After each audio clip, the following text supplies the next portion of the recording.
स्वयंपाक करत असताना ना माझा काही ना काही गोंधळ होतच असतो. कसं काय तो पुढंच सांगतेच. आज मुलांच्या डब्याला पालक पनीर पराठे करायचे होते, तर ही अशी प्रोसिजर करून पालकाची प्युरी करून घेतली. एकीकडे कणिक मळायला घेतली, त्यामध्ये गव्हाचं पीठ, डाळीचं पीठ, मीठ, धने पावडर, आलं लसूण पेस्ट आणि ही प्युरी टाकून छान अशी कणिक मळून घेतली. वरून भरपूर तेल लावलं आणि कणिक भिजत ठेवली. तोपर्यंत एकीकडं पनीरचं स्टफिंग करायला घेतलं. पनीर खिसून घेतलं. त्यामध्ये मीठ, आमचूर पावडर, लाल तिखट, कसुरी मेथी टाकली आणि मिक्स केलं. टेस्ट करून बघितलं, एकदम परफेक्ट झालं होतं सारण.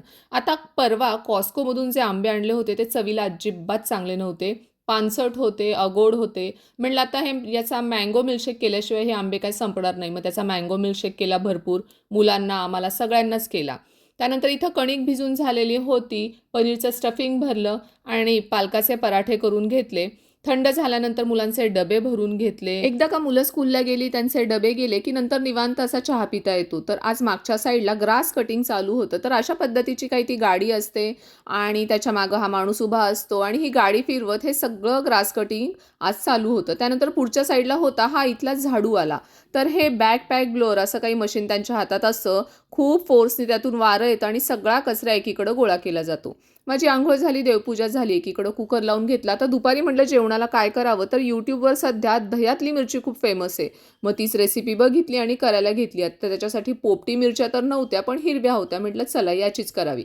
तर स्वयंपाक करत असताना हा असा काही उद्योग माझा होत असतो.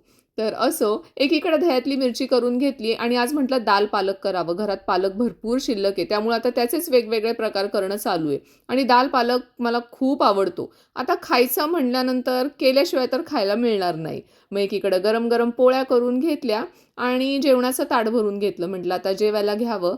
तर दह्यातली मिरची ही मी पहिल्यांदाच केली आणि खाऊन बघितली, तर ती खूपच भारी झाली होती. आता इथं उगाचच कॅमेरासमोर दाखवायचं म्हणून म्हणत नाहीये, पण खरंच ही दह्यातली मिरची खूपच छान झाली होती. त्यानंतर रात्रीचे 8 वाजले होते आणि अश्वथ अजून बाहेर खेळत होता. आता बाहेर एवढा उजेड असल्यामुळे त्याला असं वाटतं, की अजून तर काही रात्र झालीच नाहीये. मग त्याला बळनी घरी आणलं. म्हटलं चल घरी जाऊन जेवण करायचंय. तर असा होता आजचा दिवस. व्हिडिओ आवडला असेल तर लाईक करा. अजून तुम्ही माझ्या चॅनलला सबस्क्राईब केलं नसेल तर सबस्क्राईब करा. स्वतःची काळजी घ्या. बाय.